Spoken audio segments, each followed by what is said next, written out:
Jewellery stock ફોકસમાં છે. મજબૂત Q3 update બાદ અહીંયા એક એક્શન આપણને આવતી દેખાઈ રહી છે.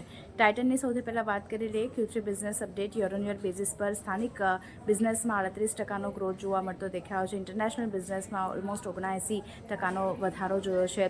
સેગમેન્ટ વાઇઝ વોચ છે, આઈકેર છે, ઇમર્જિંગ અને જ્વેલરી બિઝનેસમાં પણ એક ગ્રોથ આપણને સારો એવો બનતો દેખાઈ રહ્યો છે. કંપનીએ Q3 દરમિયાન 54 નવા સ્થાનિક સ્ટોર્સ ખોલ્યા છે અને ઇન્ટરનેશનલ માર્કેટની વાત કરીએ તો 2 નવા ઇન્ટરનેશનલ સ્ટોર ખોલ્યા છે અને આની સાથે જ કુલ સ્ટોરની સંખ્યા ટાઇટન માટે 3433 હવે આપણે થતી દેખાઈ રહી છે.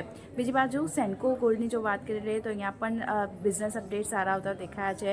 યર ઓન યર બેઝિસ પર Q3માં FY26માં 25% વધુ આવકની ગ્રોથની આશા અહીંયા મેનેજમેન્ટ રાખી રહ્યું છે. જ્વેલરી સેગમેન્ટમાં 18થી 20% ગ્રોથનો લક્ષ્ય તેમનો બનતો દેખાઈ રહ્યો છે. Q2માં ખાસ કરીને 6.5% અને Q1માં 28% જ્વેલરી ગ્રોથ રહેતો દેખાયો હતો અને હવે આ ગ્રોથ વધતો જોવા મળી શકે છે. FY26ના પહેલા 9 મહિનાની જો આપણે વાત કરી લઈએ તો એમાં ટોપલાઇન ગ્રોથ 31%નો આપણને રહેતો દેખાઈ રહ્યો છે. 9 મંથ FY26ની જો વાત કરી લઈએ તો સેમ સ્ટોર સેલ્સ ગ્રોથ 21% રહેતો દેખાયો છે સેન્કો ગોલ્ડ માટે. તો આ Q3 બિઝનેસ અપડેટ જે સારી આવતી દેખાઈ રહી છે એને કારણે આજે ફોકસ ટાઇટન અને સેન્કો ગોલ્ડ આપણને બતાવી રહ્યું છે.